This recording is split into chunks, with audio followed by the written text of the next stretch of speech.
The Kekrai populace roared in unison, celebrating the victory against the human United Nations. Every holoprojector was transmitting the devastation of the human world of Sirius Prime. The Kekrai superweapon, the Kulkur, or as it was known in Galactic Common, the biological atomizer, sent a shockwave of neutrons across the surface of the planet, turning every piece of biomatter into a sort of ash. The broadcast showed humans running and being vaporized, crying and trying to hide, like the primitive apes they were. Surely, this would show that inferior species that the Kekrai Empire was the strongest, and as such, they should grovel beneath our feet. However, in the following weeks, no capitulation came from the human United Nations. Neither a condemnation of the devastation of Sirius Prime. In fact, the human leadership was weirdly silent. Maybe they were in shock of their absolute defeat. After all, the humans were still experiencing a splintered state government despite their ascension to interstellar colonization. Maybe they were experiencing internal strife between the human nations. That was the first sign we ignored. The second sign was the mass exodus of the human population that were inhabiting several worlds of the galactic community, all of them apparently returning to the human homeworld, Terra. But the final sign we ignored was perhaps our biggest failure, for we not only ignored it as a sign of danger, but laughed, believing it to be a sign of weakness by the humans. The erasure of the hyperlanes connecting to all human systems. It was an incredible feat, on par with the greatest civilizations to ever grace the galactic stage. But we were so drunk in our hubris, we failed to realize what such an action entailed. It meant the humans were more technologically advanced than anyone else in the current galactic community. The galactic community chastised us for our barbaric actions during the war, some members going as far as saying we had awoken a sleeping giant. But once again, we laughed, blinded by our self-righteous arrogance, calling those members cowards, especially when some attempted to send diplomatic missions to Terra to try and broker a true peace. We promised those members the same fate as Sirius for such an act of defiance. It turns out they were wiser than us. It was normal day when every holoprojector in the galaxy stopped their usual program to broadcast a message from the humans. However, instead of the usual emblem of the human United Nations, a new emblem appeared, a golden eagle with 12 stars all around it and the human letters SPQT below. Then, a human male appeared, his head shaven and his brown eyes piercing. His skin wasn't as dark as some humans got, but it wasn't the lightest. It was somewhere in between their pigmentation levels and patterns. People of the galaxy, my name is Augustus. I am the Emperor of the Senate and the people of Terra.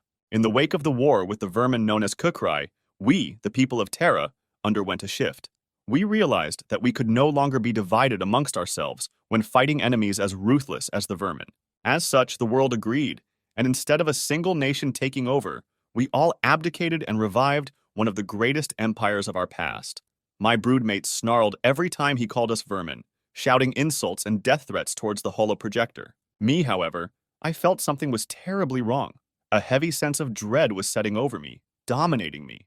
I got up and opened a window, and in the sky, I could see a new bright star in the distance. Today is the 2-year anniversary of the massacre of Sirius Prime. That day, our eyes were open to the reality of war with other galactic powers.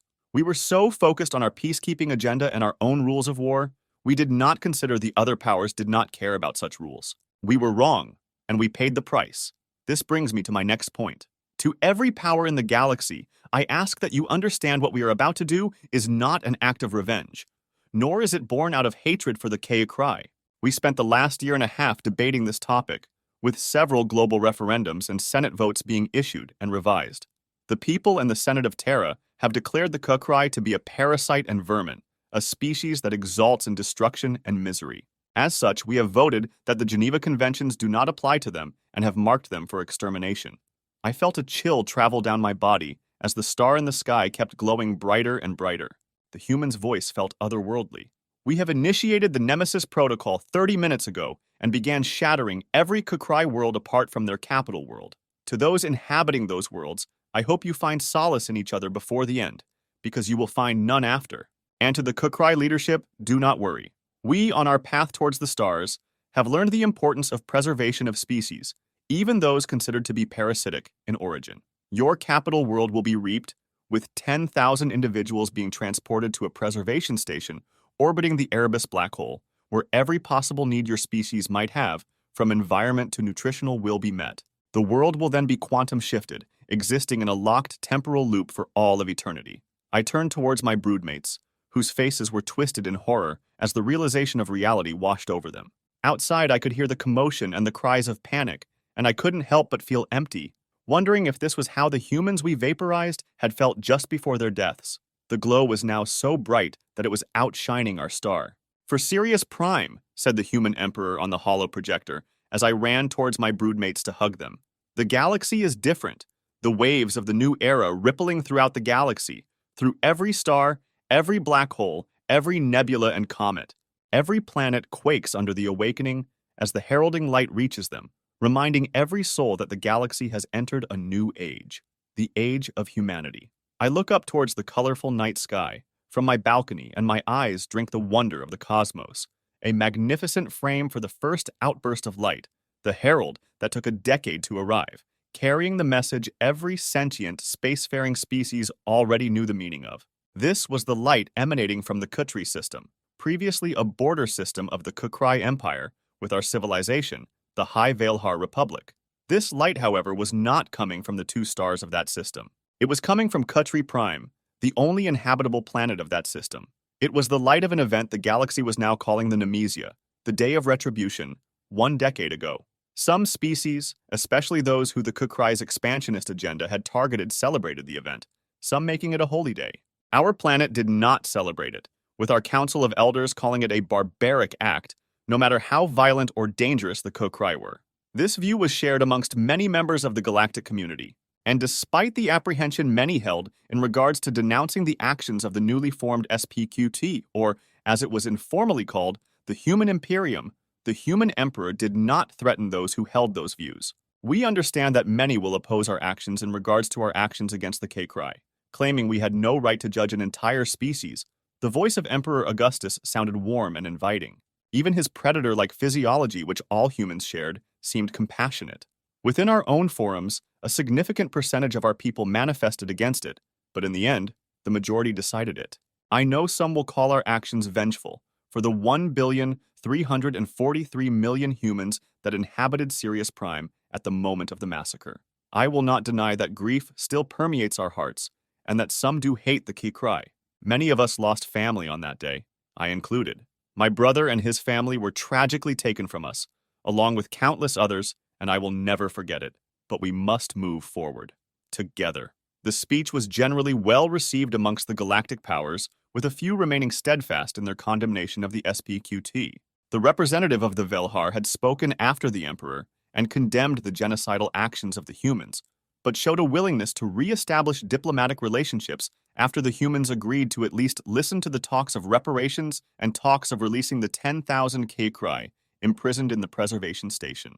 The Emperor agreed to participate in the talks and announced he would be participating personally. The location chosen was none other than my homeworld, Ilaria, at the request of the humans, which sent the local population into a suspicion frenzy. The sector governor had to issue a formal declaration of trust, which did not do much to ease the tensions. Being a member of the sector government, I would be participating in the meeting, with the arrival of the human emperor scheduled for tomorrow. The morning of the human royal arrival started like any other, with our star accompanied by the Nemesia glow in the blue sky. The sector government team was sitting around a table, discussing the plans for the visit before the negotiations, when the intercom rang and the voice of the Ilaria spaceport master spoke. No hyperlane signal detected. Neither have any of our outposts picked up any signal coming from human-controlled space. The governor, Elder Prince Zulor, thanked the spaceport master for the update, and I could see the fur on his back ruffle. He was concerned the agreement was a sham and the humans were planning an attack. After all, our system was 440 light-years away from Terra. The journey through the hyperlanes should take approximately 16 hours, yet no reports of any convoy from human space had been received. How would they even travel? The question left my mouth without me realizing, and the whole room stared at me, triggering my fight-flight response, which took a considerable deal of willpower to overcome. That is a pertinent question, Morzukor. The humans erased the hyperlanes to their systems, and they haven't been restored, said the governor with a nod. Suddenly, the intercom sprang up, and the spaceport master spoke again, his voice trembling. Sir, there has been a gravitational signature detected. Where from? Here. The uncertainty was being replaced with fear, there. It's everywhere. The world seemed to stop for the briefest of moments, with everyone looking up towards the sky, as the blue void seemed to ripple faster and faster. I felt my heart skip a beat, not out of nervousness, but wonder. This wasn't an attack. It didn't feel like it. This was something else.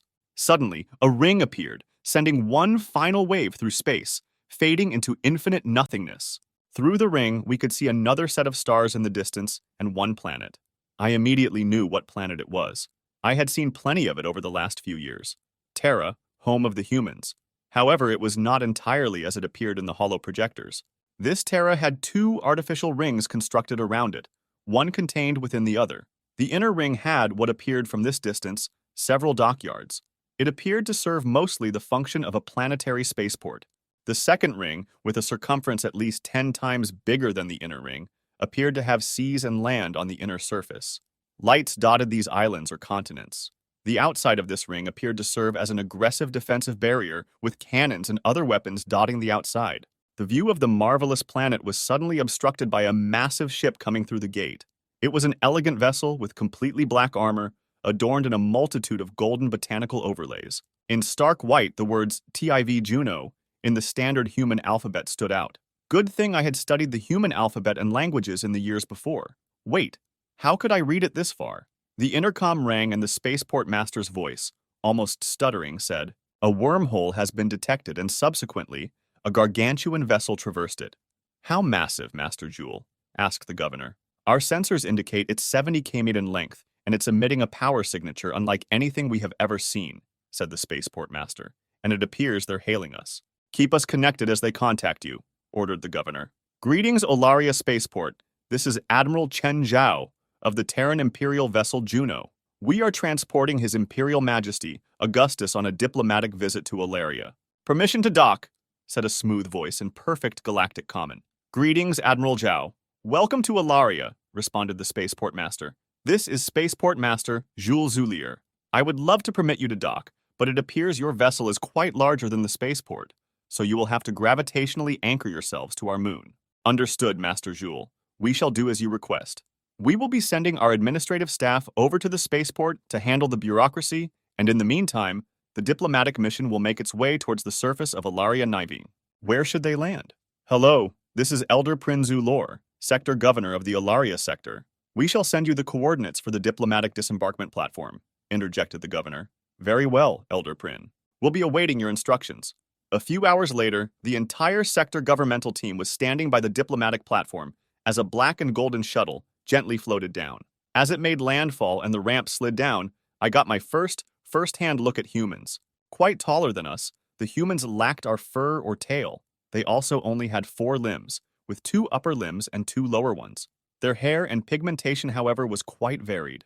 Of the security detachment that exited the shuttle before the diplomatic team, there were 3 yellow-haired humans, 2 orange hairs, and 5 brown and black-haired ones. I noticed the yellow and orange hairs had a very light pigmentation of the skin, while the other had darker tones. All of them were using some sort of eye protection. Finally, after the security team formed 2 lines, the human emperor Augustus left the shuttle. He was even smaller than the guards, but his posture was undoubtedly the posture of someone wielding absolute power.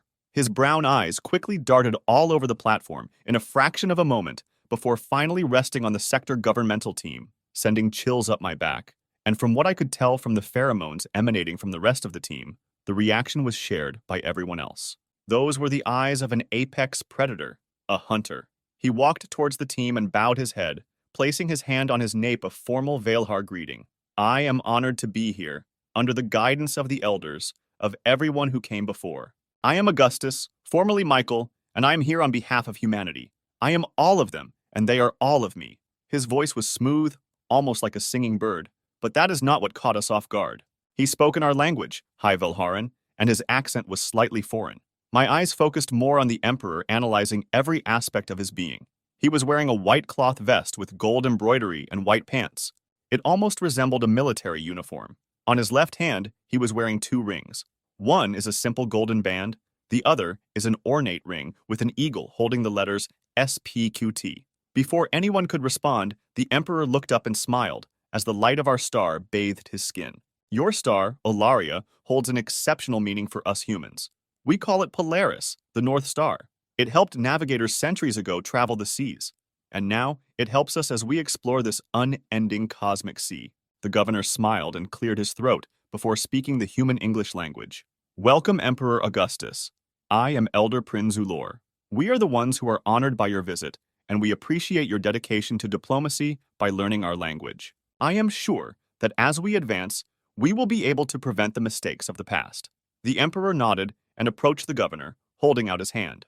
However, a loud yell echoed through the platform before the governor could grab the emperor's hand. On high alert, the Imperial Guard grabbed their weapons, but not fast enough.